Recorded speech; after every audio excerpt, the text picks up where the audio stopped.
Welcome, everybody. This is the Center for International Security and Cooperation's weekly research seminar. You're joining us today to talk about the dynamics of refugee return, Syrian refugees and their migration intentions, brought to us today by two of our colleagues here at Stanford. Um, Ala Al-Rababa is a PhD candidate in political science here at Stanford University, a graduate fellow in the Immigration Policy Lab, and a junior scholar at the International Policy Scholars Consortium and Network. He works on issues related to authoritarian media, political violence, migration, and refugees. We're also joined by Professor Jeremy Weinstein from the Political Science Department. He's also the Fisher Family Director of Stanford Global Studies, Senior Fellow here at the Freeman Spogli Institute for International Studies, as well as Stanford's Institute for Economic Policy Research.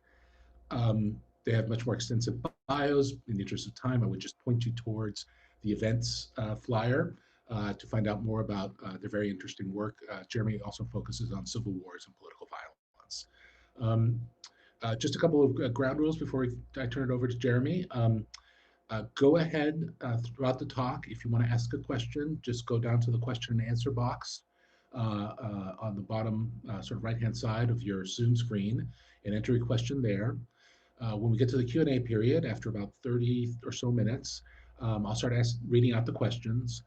Just keep in mind that I will probably pick out 2 or 3 questions from our CSAC fellows and some of the junior scholars to go first, but otherwise I'll more or less go in order. Jeremy, over to you. Thanks so much, Harold, and it's really a pleasure to be with all of you today at the CSAC seminar. I'm really happy to share with you joint work that Ala and I have done with Dan Masterson, who's an assistant professor of political science at UCSB, Dominic Hungartner, who leads the Immigration Policy Lab in Zurich, and our colleague Maureen Casales, who's also based in Zurich. What really motivates this project is the question of how refugee crises end. So if you've been paying attention to the news over the last few years, issues of refugees and politics around refugees have been more salient at any point since World War II, in part because the number of refugees moving across borders has reached sort of historic levels during this period, largely driven by the war in Syria and also the war in South Sudan. And so you've got a lot of folks thinking about what to do about refugees, how to manage these flows, how to integrate refugees into the countries in which they're hosted. But one of the questions that looms large for policymakers as one thinks about this challenge is, what are the conditions under which refugee crises end? And we know this is an important and hard question to grapple with because ultimately the alternative pathways to settlement, either resettlement in a third country or being granted citizenship in a hosting country, are really unlikely outcomes for most refugees. The vast majority of refugees over time are going to need to return to their host countries, given traditional patterns of settlement. And so we want to understand something about sort of when these refugee crises end. It's also important to think about refugee crises for a whole bunch of reasons relevant to politics. Refugee crises matter a lot for the particular well-being and sort of life status of refugees themselves, but also the host countries, which face extraordinary challenges of managing inflows of refugees. Refugee crises matter also for the places of origin, the countries of origin, because ultimately the decisions that refugees make about whether to stay in their hosting countries or return to their original countries matter a lot for the post-conflict trajectory. And as I mentioned at the outset, this is a hugely important challenge for policymakers, both in the humanitarian and national security space. So what we do in this work is ask the question at a more micro level, who decides to return home, and when and why do they decide to return home? Because we feel that tackling the question about when refugee crises ends demands a micro level orientation to this question. And I'll explain why in greater detail in just a second. And the way in which we're going to approach this question is through representative survey data on return aspirations and return choices among a population of Syrian refugees living in Lebanon. As you think about where to fit this project in a broad and growing literature on immigration and immigration dynamics, I'd point you in 3 different directions. One, there's been a lot of focus on the economics of migration, the economic returns to migration, who tends to be a migrant. But most of these studies have largely focused on sort of economic migration, people moving from the global south to the north for economic opportunity. And the drivers of migration choices are likely to be quite different for refugees. Second, there's a lot of work, some of which I've contributed to and others in the Stanford community around the post-conflict moment, post-conflict reconstruction, the conditions under which countries successfully emerge from violence. And ultimately, thinking about the trajectory of refugee crises is relevant to that story of post-conflict recovery, because ultimately large displaced populations may choose to return or not. That is important human capital. It's also got important financial capital associated with it, as refugees often take assets out of the country. And so ultimately the dynamics of return are likely to be shaped in important ways by the choices that refugees living abroad make. And the third is that in this critical moment with large numbers of refugees spreading around the world, there's a big focus on immigrant native dynamics. And in particular, studies in this area have focused on the ways in which refugees affect politics and economics in hosting countries. And we're going to flip that on its head in this study by thinking about the ways in which the conditions in the host country shape the choices of refugees themselves about whether to return. Now, one natural answer to when refugee crises end that might come to mind for you is when conflicts end, right? That ultimately refugee choices are largely a function of what's happening in their country of origin. And when conflicts come to an end, we would expect that refugee crises end. And so we've got on this slide a couple long-running conflicts over the last 20 or 30 years, just to underscore for you why that's an insufficient explanation for making sense of patterns of refugee return. So some conflicts may look like Mozambique in the upper left-hand corner, a kind of long-running civil war during the Cold War, that when the war ended in 1994, people basically went home. The civil war ended, the parties were demobilized, there was a democratic transition that was negotiated by the UN, and the refugees, more than 1 million of whom were living, outside of the country by the height of the war, came back. And they came back very quickly. But as you look at some of these other conflicts, you see that the story is a lot more complicated. Somalia has had a civil war ongoing since the late 1970s. There have been periods where violence has been reduced, but ultimately refugee flows have increased and decreased even during periods of violence. Similarly with the war in Iraq, although this was a war that sort of waxed and waned, even over the last decade and a half, the refugee crises ended before in many ways, although there are still, hundreds of thousands of refugees outside of Iraq, but we saw a big decrease in the number of refugees, even as violence was still ongoing in the country. And that's because civil war isn't experienced equally in different parts of a country. So people may make decisions to return even before we see the war having been officially settled in some way. And similarly, Afghanistan has had almost uninterrupted violence since 1979. And we know that violence is still ongoing, and we've seen variation in patterns of both exit and return throughout the conflict. And so this underscores the need for trying to get beyond a story of the ending of refugee crises that's purely linked to when conflict ends, because conflict doesn't always end in very clear ways. And decisions about whether and when to return seem to be influenced by factors beyond the kind of conflict at the macro level. And so as we've thought about how to tackle this question, we've really built on kind of a household level perspective on refugee decision-making that really focuses on 4 different factors.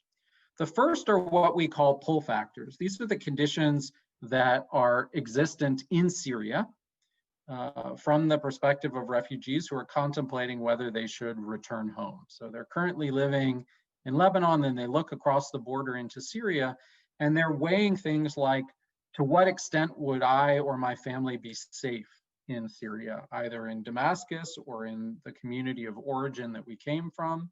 Who actually exercises control over that area? Is it the government? Is it opposition forces in various ways? Is that control highly contested? Would I be able to access services and resume the kind of economic activity that I was carrying out beforehand? And would I have networks of support to help me make that transition home? Do I still have family and friends in these communities? You can think about these in the category of pull factors. Now contrast pull factors with what you might call push factors. That is, what is life like for Syrian refugees who are living in Lebanon today? What is their economic status? To what extent do they have access to job opportunities? Do they have stable housing? Are they able to put food on the table for them and their families? To what extent are they accepted in the communities in which they're inhabiting? Do they face harassment and discrimination in Lebanon? What kinds of social networks do they have access to in Lebanon? Are they effectively integrating in some way such that they get a sense of acceptance in this community? And are they legal, or are they operating in some way outside of the legal system that renders them vulnerable? So those are a pretty traditional conception of both push and pull factors.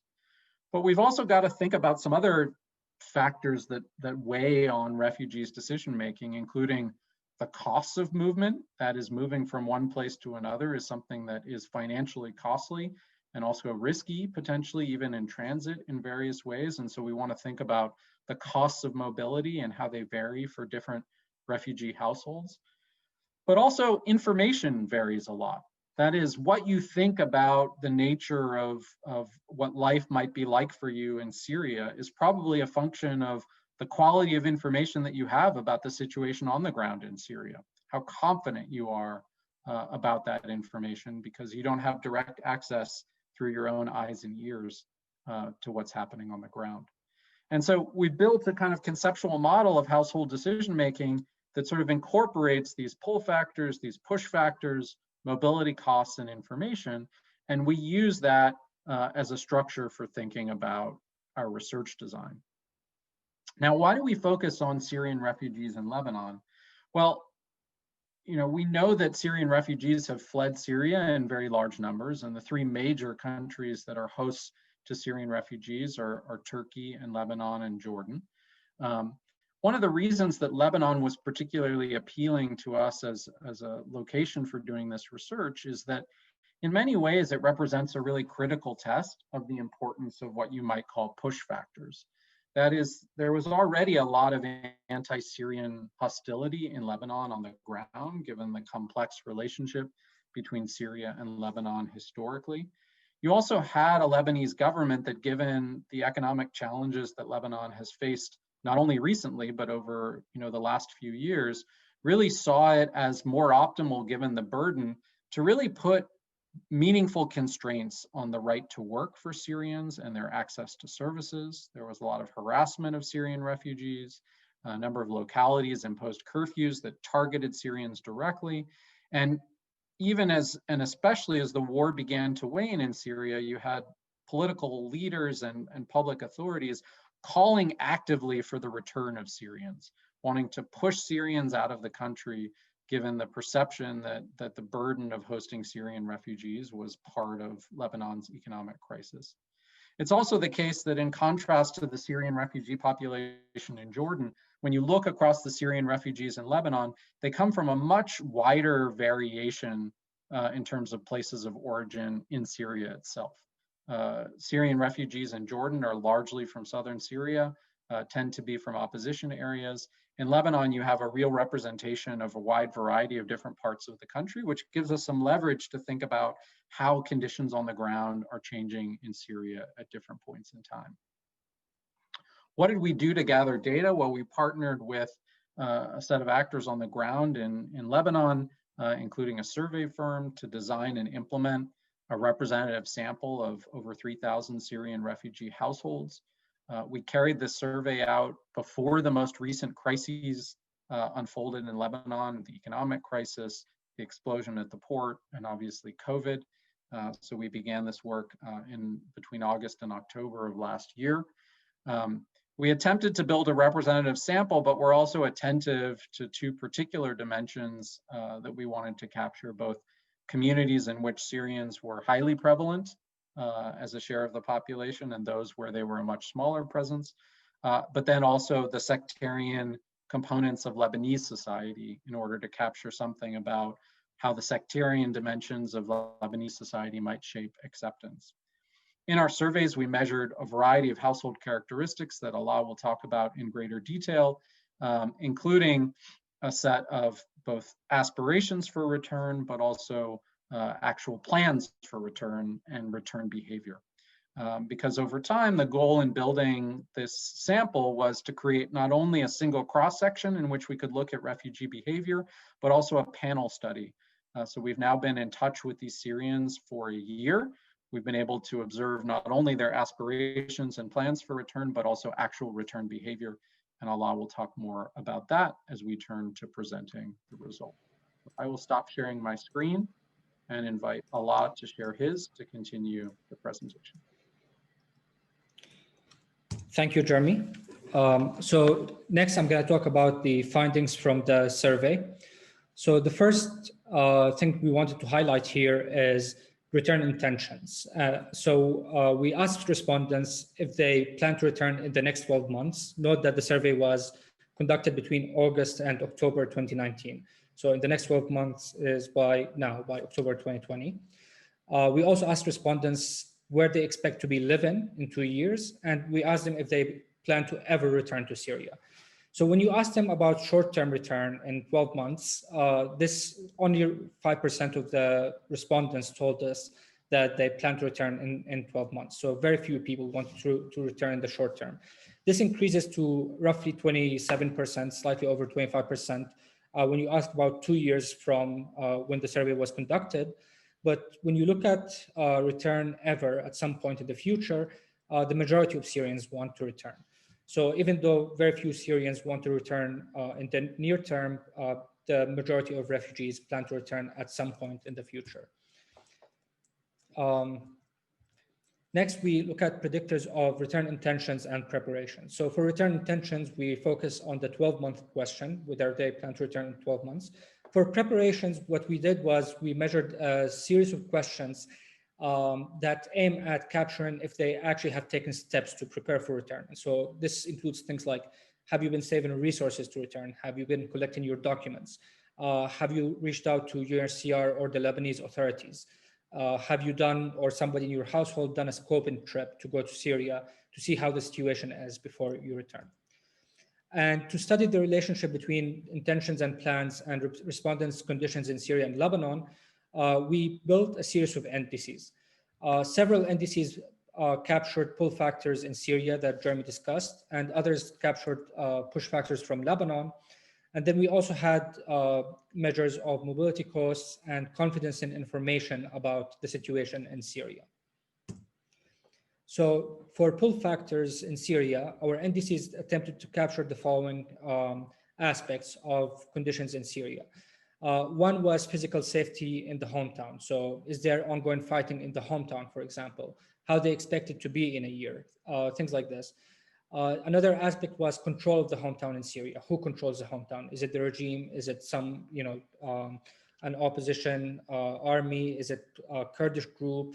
So who controls your hometown in Syria? We also asked about economic prospects in the hometown, such as the availability of job opportunities and so on.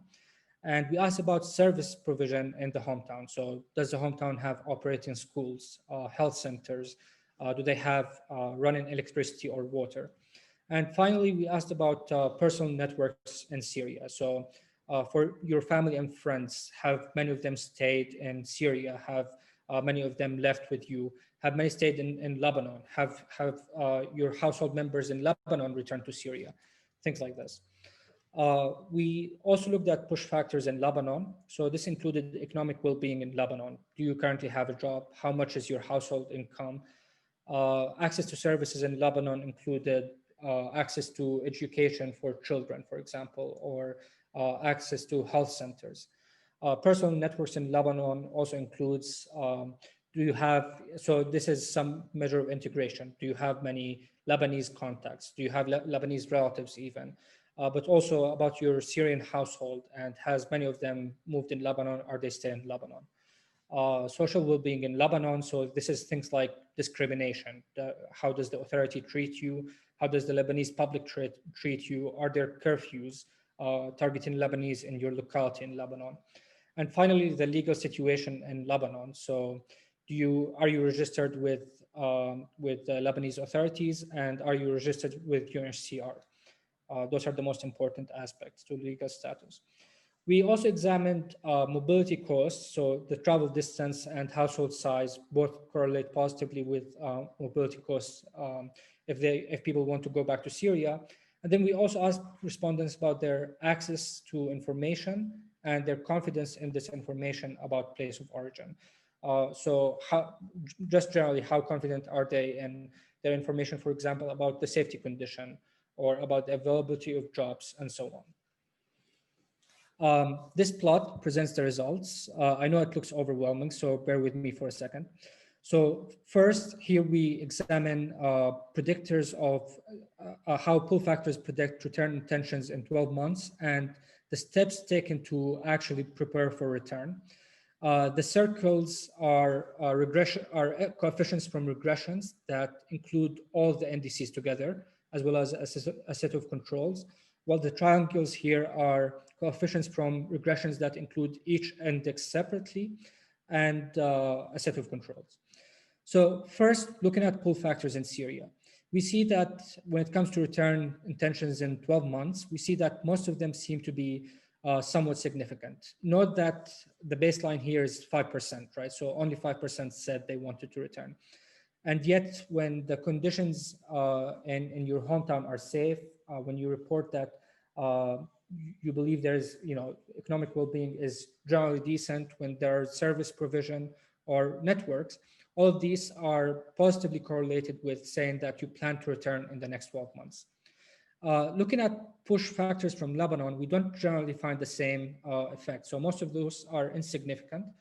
But when they're significant, and actually quite interestingly here, when they're significant, they're in the opposite direction from what we expected. So people who reported, for example, being better off in Lebanon said that they have taken steps to prepare for return. And we can only speculate why this is happening. So we think that to take steps to prepare for return, for example, saving resources and so on, or even collecting documents, you need to have some resources in Lebanon. So we think that might explain why. When it comes to mobility costs, we generally do not find an effect here. And then when it comes to confidence in information, we find that people who report more confidence in their information about the situation in Syria are more likely to say that they're planning to return in the next 12 months. Of course, there's a possibility for endogeneity here. People who want to return in 12 months may look for information, but still an interesting finding here. The next thing we did was a conjoint experiment. So we read to respondents a description of a future situation in Syria and Lebanon. For instance, and across all of these scenarios, it was imagined in 1 year. So imagine that 1 year from now, all of Syria is quite safe. It appears that in your hometown, there are many job opportunities. As for conscription, military conscription is still in place. In Lebanon, health centers or schools are available and affordable. Finally, regarding your friends and relatives, most of them are in Syria. Under these conditions, would you return to Syria? So in these scenarios, we read several scenarios to each respondent, and in these scenarios, we randomly varied the following features. The security situation in Syria, for example, all of Syria is safe, as I mentioned now, or your hometown is quite safe, or your hometown is not safe. We also varied economic prospects in Syria, such as availability of jobs. We varied service provision in Syria, and whether conscription stays or ended. We also varied economic prospects in Lebanon, access to public services in Lebanon, and family and friend networks. Are they mainly in Syria, in Lebanon, or in a third country? Here we're presenting the results for the pull factors in Syria. So something that is clear from this figure is that all of these are significant and relatively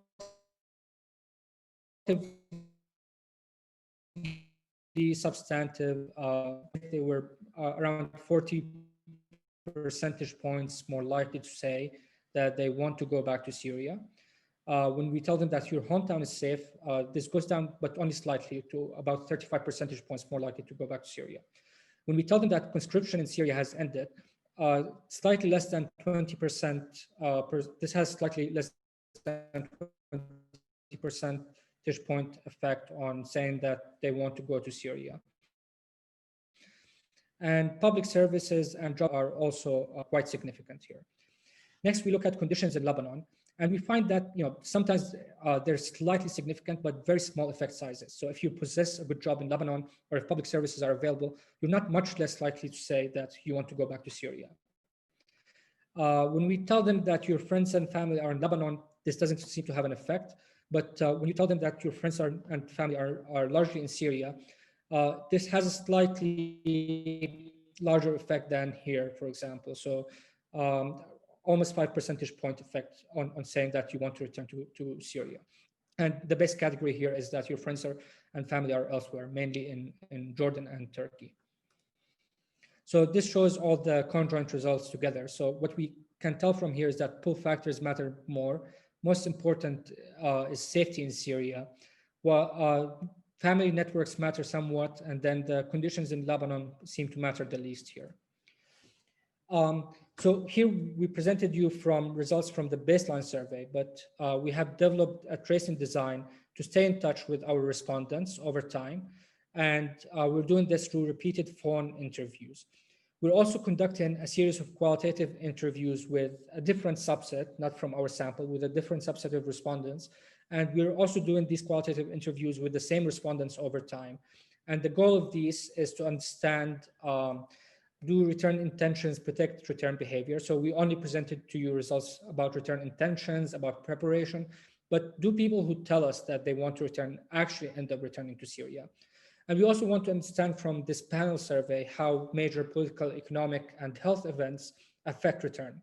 So Lebanon over the past year has had major political upheaval, a huge economic crisis, and like the rest of the world, it has a large health crisis as well. So we want to understand the effect of these events on return intentions and return behavior as well. So we do not have the final results from the panel survey, but we conducted the last round of the panel survey recently. It ended, the round ended early in September. And we have been able, almost a year after the baseline was conducted, we have been able to stay in touch with over 72% of our sample, which, given that our sample is Syrian refugees in Lebanon, which is a particularly vulnerable population, and given the economic crisis and the fact that we're only able to reach them over phone calls, we think this is quite impressive, and we're very proud of this. And roughly 2 to 3% of the sample has returned to Syria by early September 2020. So around 80 people in our sample have returned.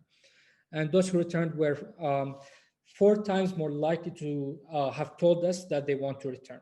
So basically, in the baseline, we found that around 5% told us that they want to return in 12 months. Those who returned to Syria, on average, they averaged around 20% of them told us that they wanted to return to Syria. So this suggests some evidence that return intentions are correlated with behavior, but we do not have enough information yet to answer this. And we plan to continue to conducting these interviews every 3 months for the next year, hopefully to be able to answer questions about return behavior and not just return intentions. So just an overview of our results so far. While we found that relatively few Syrians said they plan to return by October 2020, we also find that the majority of refugees want to return, but in the long term, not soon. In terms of the predictors of return intentions, we find that in decreasing importance, safety conditions in Syria seem to be the most important predictor of return intentions. This is followed by economic conditions and availability of public services in Syria, not in the host country, and in particular in the place of origin of respondents. This is then followed by networks of family and friends. So where are they located? And finally, conditions in Lebanon seem to matter the least, or conditions in the host country seem to matter the least when it comes to predicting return intentions. In terms of our key takeaways, so we believe that these results reaffirm the fundamental humanitarian mandate of the refugee protection regime. So what we think these results suggest is that it is wrong to think of refugees as economic migrants. In fact, we find that the majority of refugees do want to return home. Refugees do not seem to be influenced that much by how bad conditions are in the host country, as long as their home is not safe. But when their home is safe, secure, when it has some opportunities, then the majority of refugees do want to go back to it. These results also suggest that efforts to push refugees from the host country to return home are unlikely to be effective. So no matter how much the host country seems to be trying to make things worse for refugees, what seems to be most important is that the conditions in the place of origin. When those are safe, when there are economic opportunities and service provision, people return. But even if you make conditions much worse for refugees in the host country, we do not think that this leads to refugees returning. As a result of these takeaways, we think that humanitarian organizations should focus efforts on supporting refugees in the host country, especially because, at least in this case, refugees are likely to remain there for a long time, while also improving conditions in the place of origin to encourage safe return home. And we also find that credible information dissemination about the place of origin at least seems somewhat critical for the return intentions. But we do not know for sure yet whether return intentions map onto behavior or not. Thank you for listening, and we're happy to answer any questions you have here. I'm going to stop sharing my slide, but may go back to the extra slides later. Thank you so much, Ala and Jeremy. We'll go ahead now to the Q&A. Please remember to go ahead and put your Q&A, your question in the Q&A function. I'll also be looking at the chat, but that's a little bit less reliable. You might not catch my attention. I see we have a number of questions already. So I'll start with the first one by CSAC fellow Melissa Carlson. She says, fascinating presentation. Because you focus on mobility costs, I wonder whether you asked Syrian refugees in Lebanon about their use of smugglers to return to Syria. Based on my interviews with Syrians in Jordan and Greece, many were more likely to return, more likely to use informal pathways and smugglers rather than notify authorities when planning to return to Syria, or their travel to Northern Europe, which entails different costs than using formal pathways to return. I'm also curious about the information available to Syrian refugees about the situation in Syria. To what extent did Syrians rely on information from formal providers, UNHCR, Lebanese authorities, versus rumors from friends and or smugglers to shape their return intentions?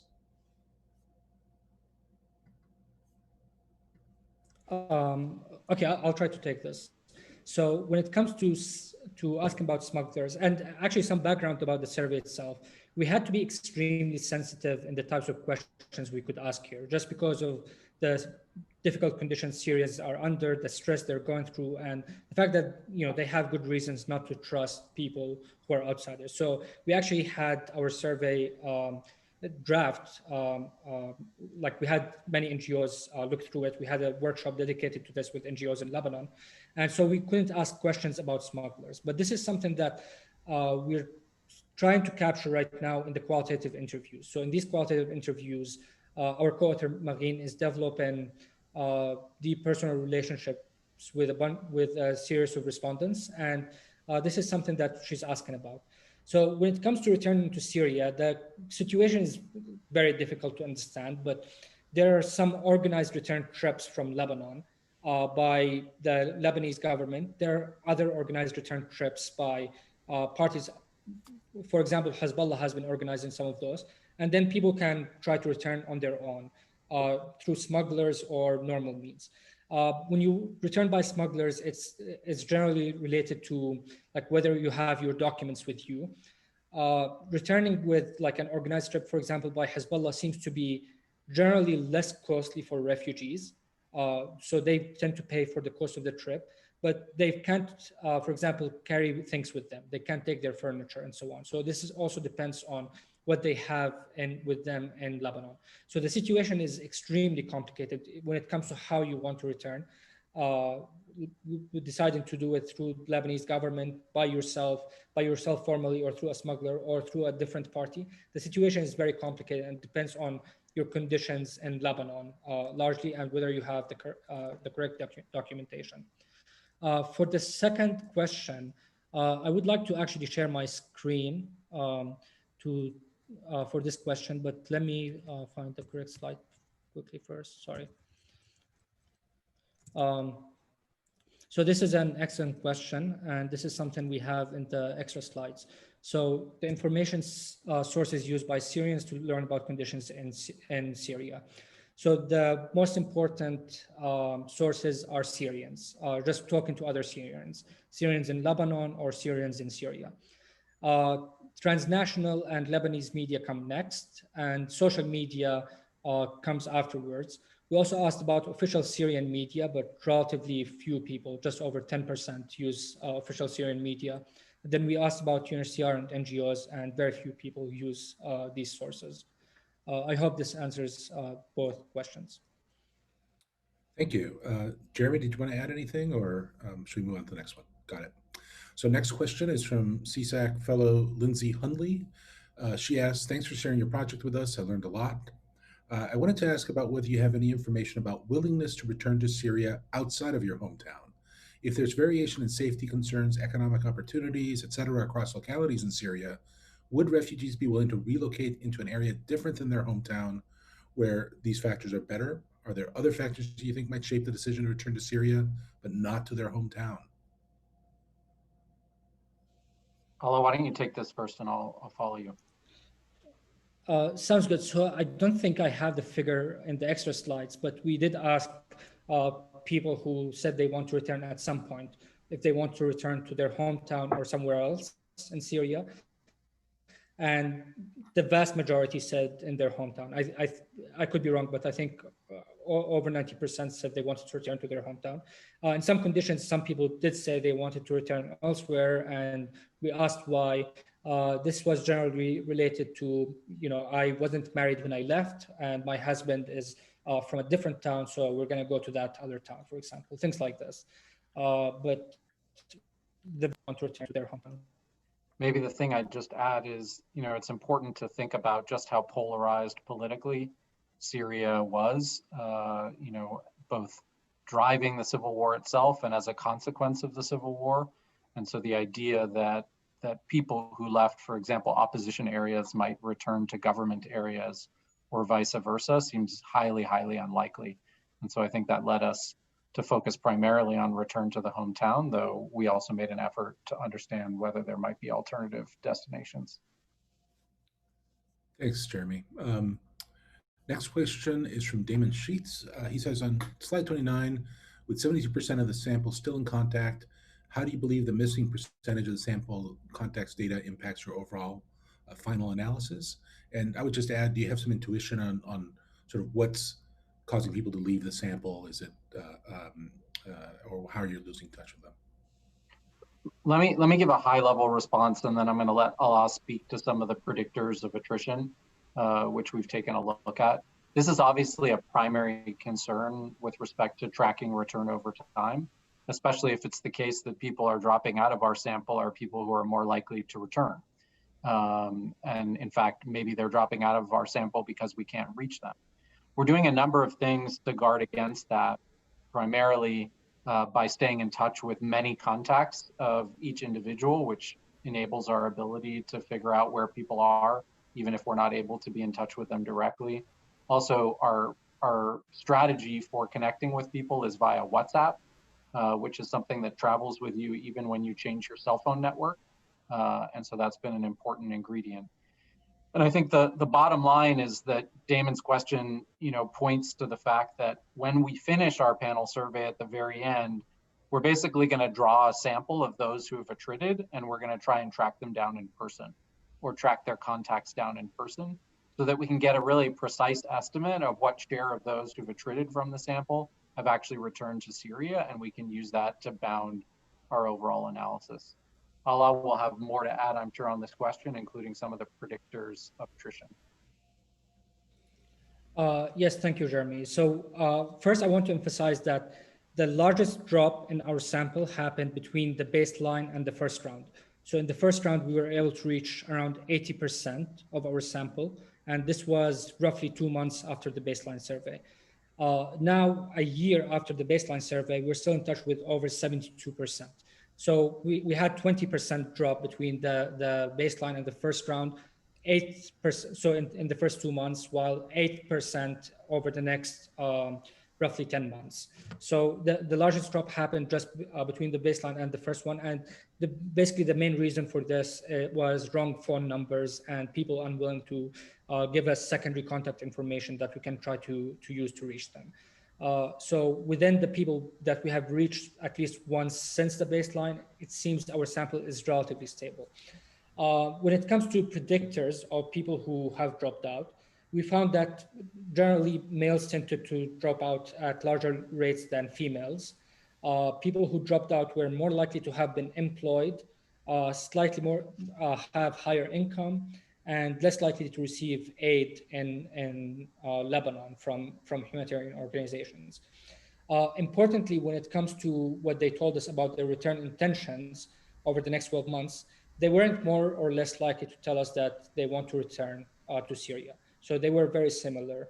Roughly 5% of the people who dropped out told us that they want to return in the next 12 months. So it's very similar. Thank you. Next, we turn to Jim Farron from Political Science. Hi, Jeremy and Allah. I wonder if you could make a better case for the macro perspective that you were skeptical about at the start. My own sense from looking at the refugee data is that safety conditions in the conflict country would explain a lot of when you get large refugee returns. It's just that the war, no war is not a good measure. This seems consistent with what you find for Syria and Lebanon. I think that's a totally fair point, Jim. And in some sense, the evidence is entirely consistent with the view that war, no war, that is the moment at which there's either a negotiated settlement or a victory itself doesn't adequately capture the subnational variation and levels of violence that might condition return choices. And we think that our micro level data speaks to the fact that these pull factors do matter a lot, and conflict is a critical element of that, as you see in both the observational data and in the conjoint experiment. But it's not only about conflict conditions, because ultimately things like whether forced conscription remains a policy or whether services have resumed are all those things that are conditioning people's choices. Some of these might be correlated, of course, with violence being ongoing. And so I think you're right to raise that issue. And in some sense, the biggest group of folks that we're arguing with here are not those who suggest that pull factors are where the real action is, but trying to shape a policy community that is highly attuned to whether people can be pushed to return home. And the dynamics that are playing out in hosting countries where arguments are being made that if we deny people access to services, if we deny them access to the labor market, if they confront discrimination, they'll pack up and go home. And I think the evidence is not consistent with those who make those arguments. Allah, is there anything you want to add on that?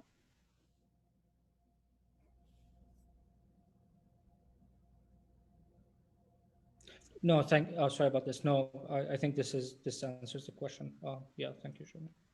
Okay, going on to a question from Lisa Blades, and then I'll tack on a question after you answer Lisa. Lisa says, for a very interesting talk, can you say more about discrimination against Syrians in Lebanon?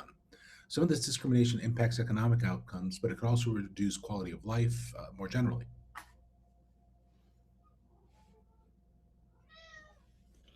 I mean, yeah, that's an excellent point, and this is why throughout the regressions we did try to control for the other factors. But when it comes to regression to discrimination in Lebanon, we actually had a very wide set of measures, including curfews. So I think slightly over 20% of our sample lived in localities that had curfews in Lebanon. And, very many, like too many localities in Lebanon have curfews targeting Syrians. We also had measures of mobility, public discrimination, relation with Lebanese people, um, um, and how much people generally know about Lebanese politics. We even had some measures about like specific aspects of discrimination, such as housing discrimination or discrimination when it comes to medical treatment and so on. So we try to capture a lot of aspects of discrimination, but your point is well taken that those may also have effects on some of our other independent variables. Jeremy, do you have anything to add? Or so a question I had was, um, I, I noticed you were comparing, for example, decisions to return based on whether the hometown was controlled by the Syrian government or opposition groups. Um, but obviously, it's more fine grained than that. And there's also within Lebanon areas that are sort of more or less government controlled. The obvious distinction being sort of maybe Hezbollah and non-Hezbollah controlled areas. In your data, or perhaps in the qualitative interviews, is there any suggestion on whether who controls the hometown and who controls the area you live in Lebanon affects decisions about return?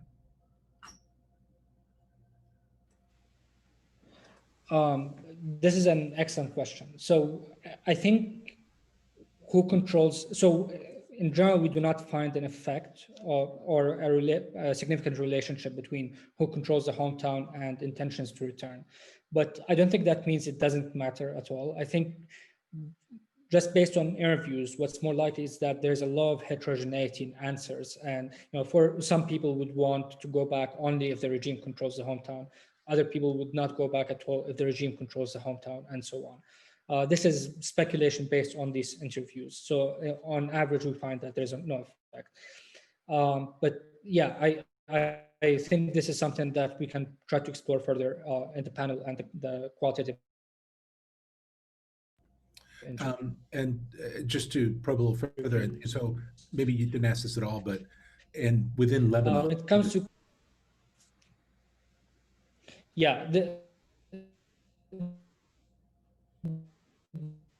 this is a really difficult answer. People also select. So this is not something that we have looked at a lot in Lebanon, but actually there isn't a huge variation across different areas of Lebanon. This is something that we find. So like there, most areas in Lebanon have similar rates of return. But we haven't formally looked at whether a certain party controls certain areas correlated with higher intentions to return, but also keeping in mind that people do select into these areas in Lebanon. Was that clear, Harold? Did you hear the bottom line? It broke up a little bit, but I think I get the general gist that you're not really seeing much effect. There's not much variation within Lebanon in aspirations for return. Highest rates of return are from Damascus, but kind of subnational variation isn't very significant. So it's not likely that that's a major driver, but it is something that we can look at, a little bit more deeply.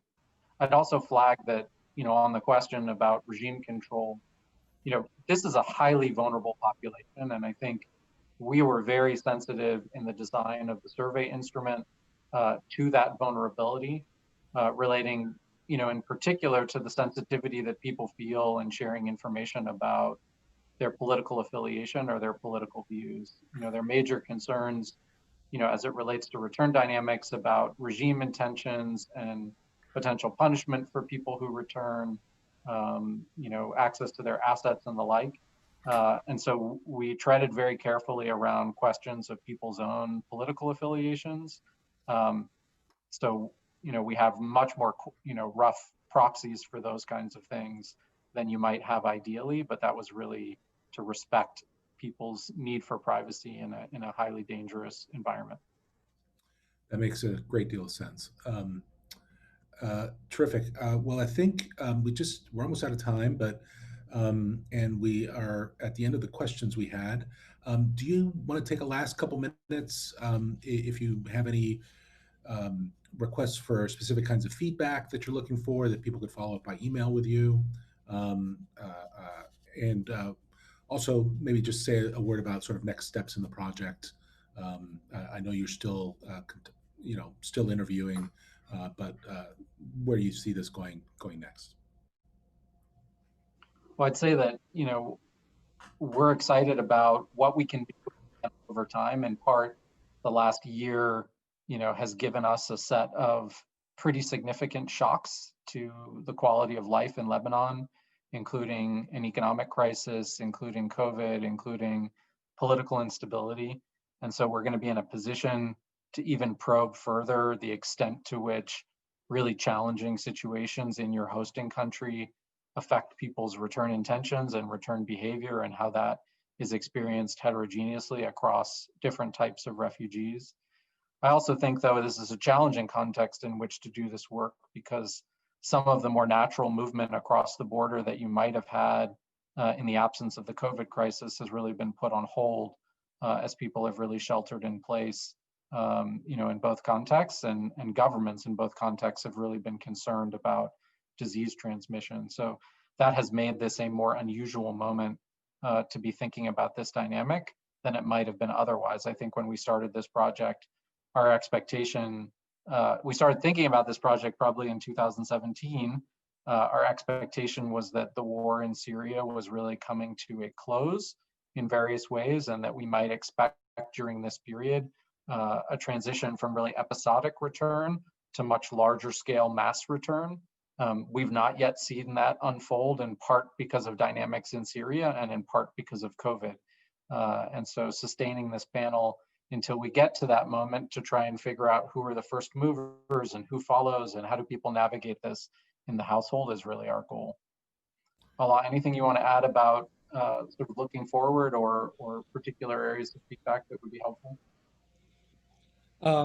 So yeah, I think this is a very exciting point for us to be presenting this project at. So we already have, collected baseline data, we have the survey, and we have the first paper written, but data collection is still ongoing. So if you think that there are certain aspects, other predictors related to return, or any specific conditions, aside from like the major crises that are going on, that you think we should look at, like the data collection is still ongoing, and this is something we're hoping to continue for at least the next year. So please, this is something we're discussing also with humanitarian actors on the ground, but if you think there are any specific aspects that we may have ignored, or you think that we should look at going into the future, please feel free to send us suggestions. Terrific. Well, everyone, join me in thanking Jeremy Weinstein and Alaa Rababa for a really terrific presentation and for sharing some of their most recent work. Thank you, Jeremy. Thank you, Alaa.